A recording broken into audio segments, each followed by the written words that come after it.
ঢাকা নির্জন জায়গায় কোনোদিন প্রাণের অস্তিত্ব ছিল এটা ভাবাই যায় না। চারপাশ জুড়ে শুকনো পাহাড়, বিশাল গহ্বর আর নিস্তব্ধতার রাজত্ব। কিন্তু সাম্প্রতিক গবেষণাগুলো যেন আমাদের ভাবনা পুরো পাল্টে দিচ্ছে। নাসার পার্সিভিয়ারেন্স রোভার সম্প্রতি মঙ্গলের এক জায়গা নাম ব্রাইট এঞ্জেল, সেখানকার পাথর থেকে এমন কিছু উপাদান খুঁজে পেয়েছে যা বিজ্ঞানীদের চমকে দিয়েছে। সেখানে পাওয়া গেছে আয়রন ফসফেট আর জৈব যৌগ।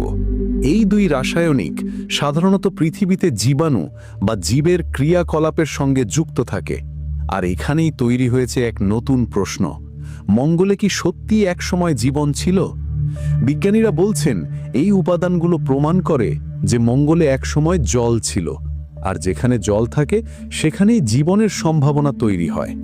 হয়তো সেই সময় মঙ্গলের পরিবেশ আজকের মতো কঠিন ছিল না।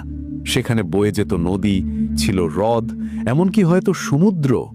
যদি তাই হয় তাহলে খাদ্য শৃঙ্খল ছিল, অর্থাৎ ছোট জীবাণু, উদ্ভিদের মতো জীব বা ক্ষুদ্র প্রাণীর অস্তিত্ব থাকা খুবই সম্ভব।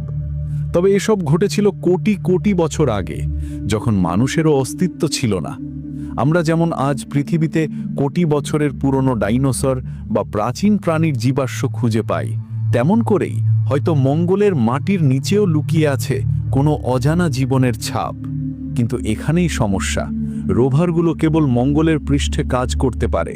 গভীর গর্ত খুঁড়ে নিচে নামার ক্ষমতা তাদের নেই।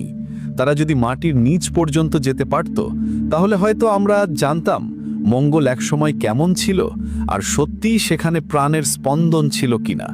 এই কারণেই তো ইলন মাস্ক এবং অন্যান্য গবেষকরা এখন মঙ্গলে মানুষের বসতি স্থাপনের স্বপ্ন দেখছেন। কারণ মানুষই একমাত্র এমন অনুসন্ধান করতে পারবে যা রোবটের সীমার বাইরে। কে জানে, হয়তো একদিন আমরা মঙ্গলের